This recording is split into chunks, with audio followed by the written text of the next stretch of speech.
Assalamualaikum warahmatullahi wabarakatuh. Salam sejahtera buat sahabat semua. Terima kasih ya buat sahabat setia Kang Asep yang sudah selalu mengikuti kisah-kisah yang Kang Asep persembahkan. Dan kali ini Kang Asep akan melanjutkan kembali kisah yang sebelumnya, yaitu korban kecelakaan kerja bagian 2 atau tamat. Langsung saja kita ke bagian ceritanya, namun seperti biasa nih, yuk kita membaca Bismillahirrohmanirrohim.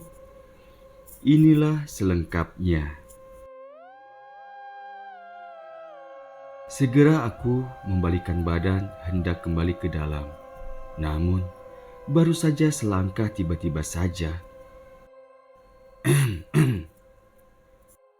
aku mendengar suara seseorang berdehem. Sontak, aku terkejut dan menghentikan langkah. Dadaku berdebar kencang karena suara itu sangat dekat di belakangku. Sungguh walau penasaran, aku tak sanggup untuk menoleh ke belakang. Tatapan mataku tertuju ke arah pintu masuk saja. Namun di saat itulah, kedua mataku dengan pasti melihat ke dinding kontainer sebelah kanan pintu masuknya. Aku melihat ada 2 bayangan manusia, di antaranya bayanganku sendiri. Lalu bayangan satunya lagi, itu bayangan siapa? Demikian pikirku semakin berkecamuk.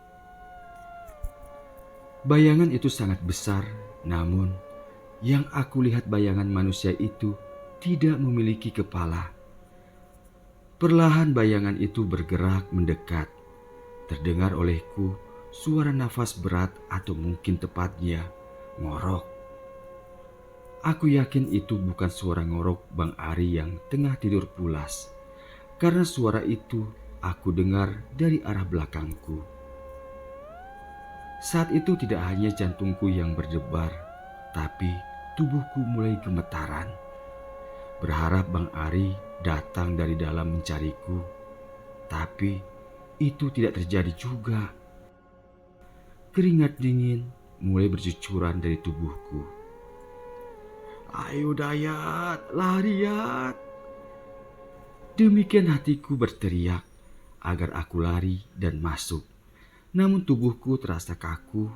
Aku tetap berdiri dengan kedua mata menatap ke arah bayangan itu yang terus bergerak mendekat walau sangat lambat. Dayat, ucapkan Alif. Di saat aku ketakutan yang teramat sangat, tiba-tiba saja aku mendengar suara bisikan seperti suara seorang wanita di telingaku. Mendengar suara itu, aku hanya diam. Namun hatiku berkata, Bu De. Ya, itu suara Bu De Suci. Dayat, cepat ucapkan Alif. Kembali terdengar bisikan itu. Refleks aku mengikuti bisikan itu dan mengucapkan kata Alif. Begitu aku mengucapkan kata Alif, tiba-tiba saja terdengar suara raungan keras hingga terdengar menggema di area tersebut. Bahkan aku merasakan hembusan angin yang kuat menghantam punggungku hingga menyadarkanku. Begitu aku sadar, aku langsung berlari masuk ke dalam kontainer dan mengunci pintunya. Mungkin karena suara gaduh dari pintu yang aku tutup dengan kuat, Bang Ari terbangun dan bertanya, "Ada apa, Yat? Dan ngapain dari luar?" Tanyanya kepadaku. Aku tidak menjawab, aku langsung kembali ke tempatku dan meringkuk ketakutan. Terdengar dengkuran nafas Bang Ari menandakan jika beliau sudah tidur lagi. Sementara aku tetap tidak dapat tidur. Bagaimana aku bisa tidur? Karena di luar sana aku mendengar suara-suara aneh. Seperti suara orang menjerit minta tolong. Bahkan cakaran-cakaran di dinding rumah kontainer itu. Sempat aku berpikir mengingat akan bayangan menakutkan ketika di luar tadi. Jika memang itu hantu atau apalah, kok bisa ada bayangannya? Sementara yang aku dengar dari cerita orang, jika hantu itu tidak ada bayangannya. Entahlah, hanya Allah lah yang maha mengetahui. Aku terus beristighfar dan berdoa memohon perlindungan kepada Allah hingga akhirnya aku tertidur. Entah berapa lama aku tertidur hingga tiba-tiba saja ada yang memanggilku. "Yat, bangun Yat, kita kerja lagi." Aku terbangun dan ternyata Bang Ari yang membangunkanku. Aku memang tipikal orang yang mudah terjaga dari tidur, jadi tidak sulit untuk terbangun. Aku langsung bangkit dan mengemas barang-barang. Lalu kami berangkat untuk mengecek satu persatu pompa minyak lagi. Begitu pintu dibuka, seketika aku mencium aroma bau amis darah bercampur bau bangkai yang begitu menyengat, hingga membuat aku merasa mual. Di luar terasa dingin karena ternyata cuaca tengah gerimis. Melihat suasana di luar, aku merasakan ada sesuatu yang aneh. Pelan Bang Ari berbisik kepadaku, "Ayo jalan, jangan komentari dan jangan lihat mereka. Anggap saja adik tak melihatnya." Demikian bisiknya kepadaku. Karena jelas di beberapa titik di luar aku melihat sosok-sosok hitam berdiri dengan berbagai bentuk fisiknya. Di dekat tumpukan pipa sebelah kanan kontainer ada sosok hitam yang mengeluarkan darah segar dari leher tanpa kepala.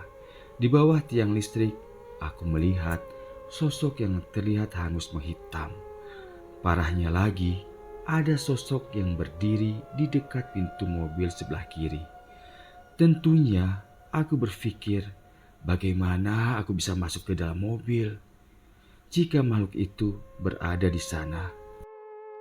Kami terus berjalan menuju di mana mobil terparkir dengan Bang Ari yang berjalan lebih dahulu.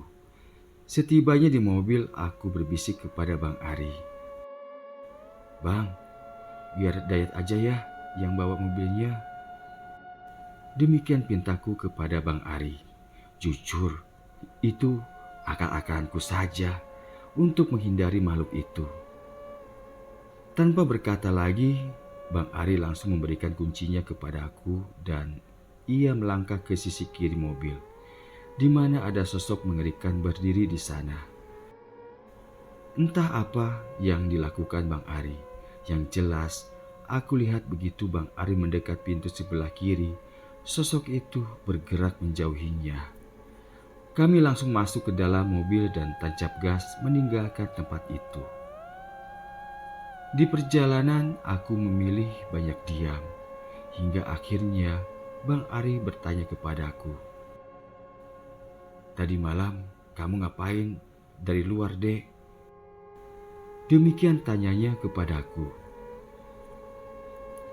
Singkat cerita, aku menceritakan semua yang aku alami dengan suara bergetar. Karena kembali aku merasakan takut. Mendengar ceritaku, tentu saja Bang Ari terkejut dan berkata, "Dek, lain kali apapun yang terjadi, kamu jangan keluar. Berbahaya, karena sepertinya adik beda dengan orang lain." Demikian ucapnya. Aku memang sangat sensitif dengan hal yang tidak kasat mata. Mendengar ucapannya, aku hanya diam dan mengangguk pelan saja. Sebelum melanjutkan perjalanan, sempat kami kembali bergantian mengemudikan mobilnya. Waktu terus berjalan, demikian pula dengan pompa minyak yang kami kontrol. Terus berlalu, entah sudah berapa banyak aku tidak menghitungnya. Kami terus mengontrolnya, menembus kegelapan malam di antara hutan yang gelap laksana kami tengah berada di alam lain. Hingga tiba-tiba saja Bang Ari berkata dengan pelan, "Udah, diam jangan dikomentari ya." Demikian ucapnya kepadaku.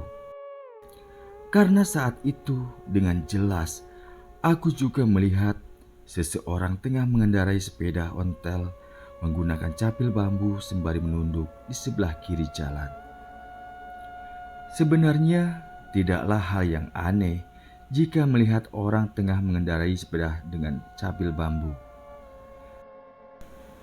Namun yang saat itu kami lihat, seseorang itu mengendarai sepedanya bukan di atas jalan, melainkan di atas pipa minyak yang besar. Suatu hal yang tidak mungkin, bahkan tidak masuk akal.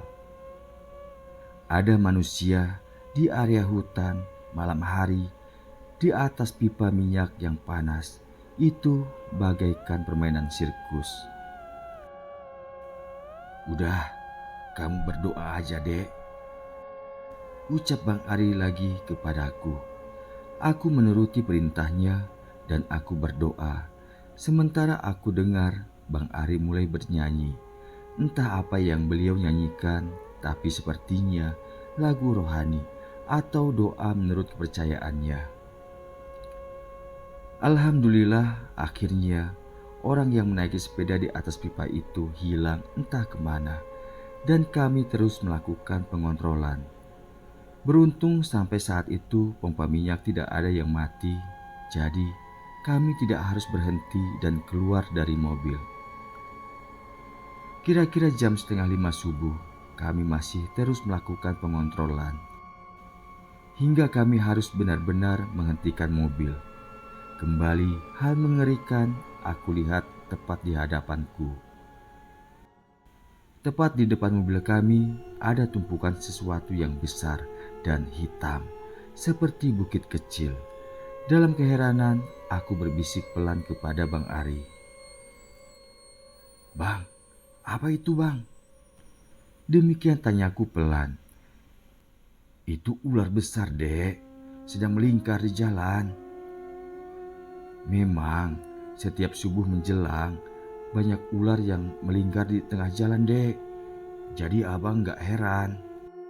Cuma kita harus sabar, menunggu hingga ular itu pergi dengan sendirinya. Tidak boleh kita tabrak karena bahaya. Pernah kawan abang yang tidak sempat mengerem dan menabrak ular. Akhirnya mobilnya terbalik dan masuk ke dalam kanal. Karena tidak ada yang menolong, kawan abang akhirnya meninggal, Dek, terkurung di dalam mobilnya di kanal. Demikian tutur Bang Ari, yang jujur membuat aku bergidik ngeri. Apalagi di hadapan kami, ular dengan ukuran sangat besar. Kira-kira 1 jam ular itu bergerak dan mulai melata masuk ke dalam hutan. Sungguh sangat besar dan panjang ular itu, mungkin sebesar pohon kelapa. Setelah ular itu masuk ke dalam hutan, aku menghela nafas lega. Lalu kami melanjutkan perjalanan. Singkat cerita, jam 7 pagi kami tiba di kantor di mana tadi malam membuat laporan sebelum berangkat pengontrolan. Beberapa menit selesai dan kami langsung kembali pulang ke mes untuk istirahat. Sekitar jam 12 siang, aku dan Bang Ari bangun dari istirahat.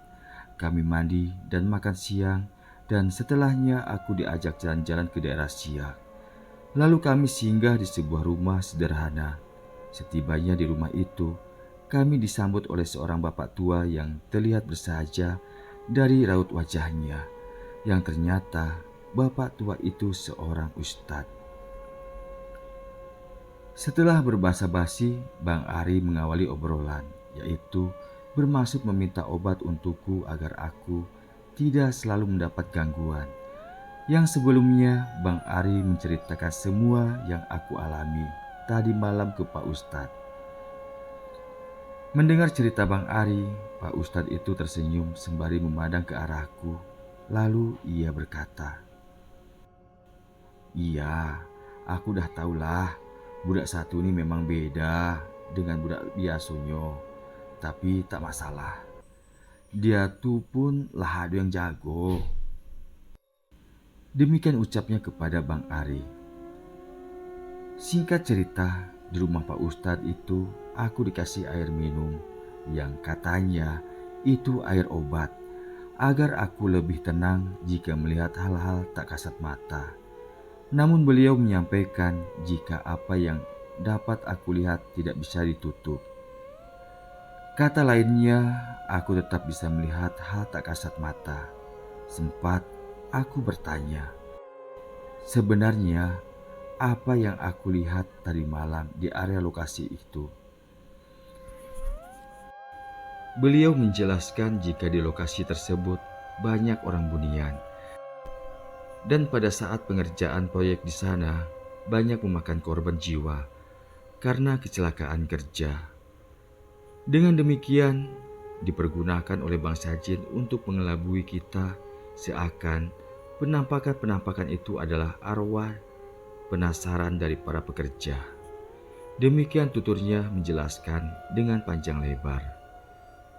Setelah semua selesai, akhirnya kami pamitan pulang dan kembali ke mes. Malam berikutnya, seperti biasa, kami kembali melakukan giat mengontrol pompa minyak lagi. Seperti malam pertama kali, aku harus bertemu atau sekedar melihat makhluk-makhluk menakutkan itu di lokasi. Namun entah karena sudah biasa atau karena aku sudah diberi minum air obat oleh Pak Ustadz, aku cenderung tenang dan cuek saja. Walau ya, rasa terkejut dan sedikit rasa takut itu ada. Dalam hati aku berbisik, "Ya, aku tahu kalian ada, tapi jangan ganggu aku ya. Hidupku ya di alamku, hidupmu di alammu." Selesai. Demikian akhir dari kisah pengalaman Kang Asep Hidayat. Mohon maaf atas segala kekurangannya dan Kang Asep haturkan banyak terima kasih. Wassalamualaikum warahmatullahi wabarakatuh.